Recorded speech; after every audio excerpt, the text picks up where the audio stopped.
Today's gospel contains probably the most popular verse in all of the Bible, which of course is John chapter 3, verse 16. And this verse is a nice little summary of really the whole message of the gospel. And that message is, we're sinners, but God, in his love for us, sent his son to die for us, saving us of our sins. And I just want to focus on the first part of that verse, so not even the whole thing. So I'm just going to warn you that this explanation will get a little bit technical, so just stick with me. Take the first few words of the verse. For God so loved the world. What's being communicated here is what's called a universal truth. What's a universal truth? Here's some examples. All trees have leaves, or all dogs bark. Okay? So all A is B. So in this verse, the universal truth being communicated is, for God so loved the world. He loves everybody. He loves the universe and everything in it. So it's universal.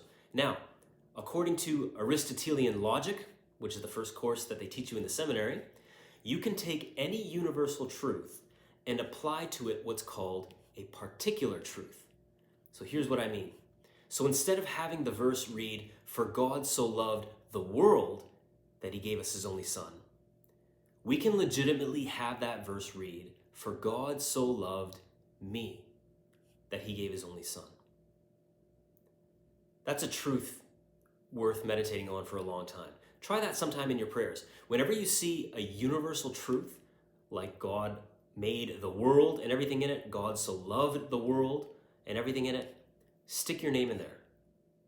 Whenever you see universal truth, stick your name in there, or stick me in there. Because the truth is that God doesn't love us abstractly. He doesn't love us in general, but he wants to establish a deep and personal relationship of love with each of us.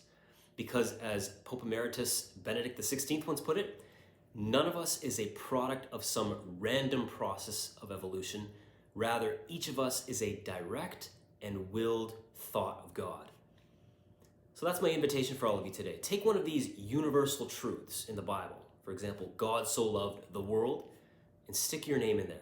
It's a totally valid move. It's not presumptuous, but that's the truth. God's love is unconditional, no strings attached, and it's a personal love. In other words, it's for each and every one of us.